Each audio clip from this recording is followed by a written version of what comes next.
नमस्कार. ग्रामगीता अध्याय 8 भाग 52.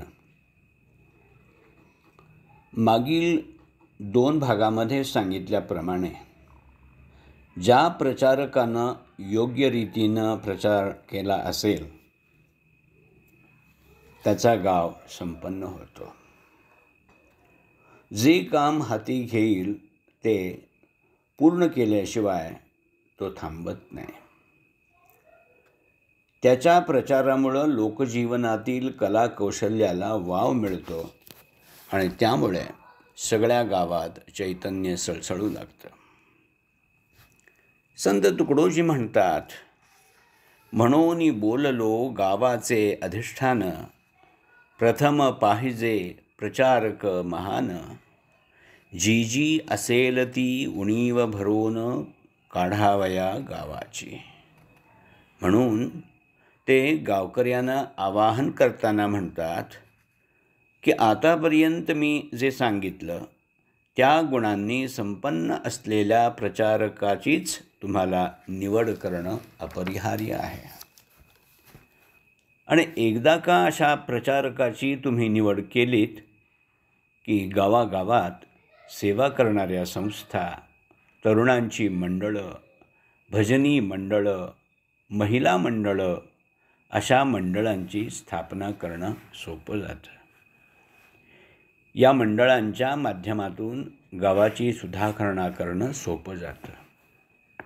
एवढ्यासाठी माझा हा प्रामाणिक प्रयत्न आहे. संत म्हणतात, मी तुमचा दास आहे. ग्रामसुधारणा करण्याच्या उद्देशानंच मी ग्रामगीता सांगायला सुरुवात केली.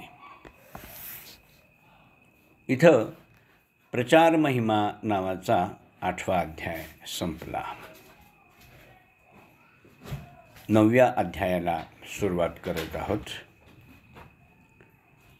8व्या अध्यायात समाज सुधारणेसाठी प्रभावी प्रचारकाची केवढी आवश्यकता आहे आणि त्या प्रचारकाचं राहणीमान कसं असावं याबद्दलचं विवेचन आपण पाहिलं. 9व्या अध्यायात आपण सेवाभाव म्हणजे काय, तो कसा असावा, सेवेचे प्रकार आणि निस्वार्थी सेवा ही सर्वश्रेष्ठ कशी याबद्दलचा विचार मांडलेला आहे. संत तुकडोजी महाराज म्हणतात, सेवेने अंगी सामर्थ्य येते, जे जे बोलाल तेची घडते, हस्ते परहस्ते सर्वची होते, काम त्याचे. श्रोते संतांना प्रश्न विचारतात. ते म्हणतात, महाराज, आतापर्यंत तुम्ही प्रचाराचं महत्त्व समजावून सांगितलं, पण प्रचार करणं हे सगळ्यांनाच साध्य होईल असं नाही. आदर्श प्रचारक मिळायचंच कठीण, त्यात पुन्हा तो टिकून राहील की नाही याची खात्री नसते. म्हणून महाराज, ग्रामाच्या उन्नतीसाठी दुसरा कोणता मार्ग असेल तर सांगा. यावर संत तुकडोजी म्हणतात, श्रोते हो, ऐका. मी एक अतिशय सुंदर गाव पाहिलं. तिथली सगळी माणसं निर्व्यसनी होती.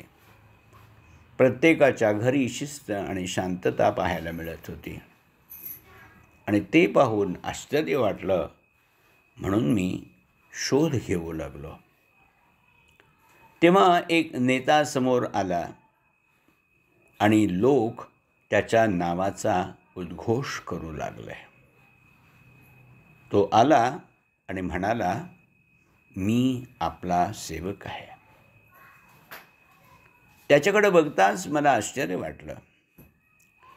त्याला नीट बोलता येत नव्हतं. कसलं कौशल्यही त्याच्यात दिसत नव्हतं. अत्यंत साधा भोळा, पण सगळ्यांना हवाहवासा वाटणारा. आपल्या कामाबद्दल तो खूप जिव्हाळा बाळगून होता.